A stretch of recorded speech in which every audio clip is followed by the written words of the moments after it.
आज हम चर्चा करेंगे 3 शब्दों की। एक तो होते हैं विचार, दूसरा होता है संकल्प और तीसरा होता है संस्कार। 3 शब्द हैं तो तीनों शब्द एक से ही, लेकिन थोड़ा अंतर है। विचार तो वो है जो हमारे मन में हमेशा आती रहती है, तो विचार कहलाती है। लेकिन अच्छे विचारों, उन विचारों को अगर हम अच्छे और बुरे में बांट दें कि ये अच्छे विचार है, ये बुरे विचार है, इसको कहते हैं विचारों को अच्छे और बुरे में बांटना। तो जब विचारों को अच्छे और बुरे विचारों में बांट देते हैं तो कहलाता है वो संकल्प। और संकल्पों का स्टोर, संकल्पों का इकट्ठा करके कहीं स्टोर कर दिया जाए तो उसको कहते हैं संस्कार। संस्कार देखिए, विचार मन का स्वभाव है,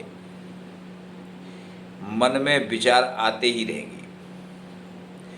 लेकिन हमारे मन में राग द्वेष और होते हैं, तो हम अच्छे विचारों को अलग ज़्यादा सोचते हैं, बुरे विचारों के बारे में कम सोचते हैं। यानी विचारों को बांट देते हैं अच्छे और बुरे में, तो वो विचार संकल्प बन जाते हैं। और उनको स्टोर करते चले जाएं तो वो विचारों का स्टोर कहलाता है संस्कार। अब देखिए, जन्म क्यों होता है आदमी का?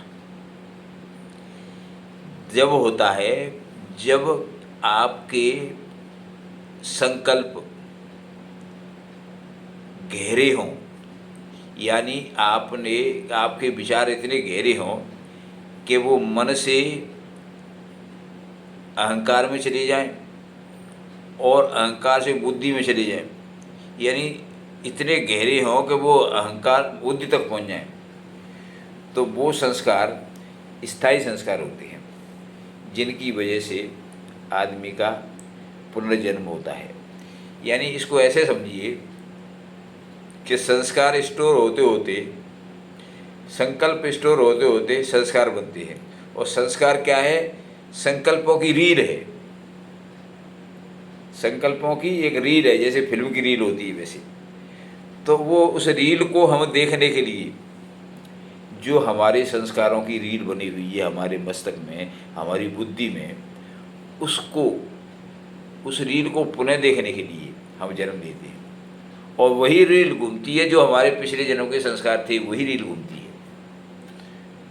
इस तरह से पुनर्जन्म होता है संस्कार और संकल्पों की वजह से।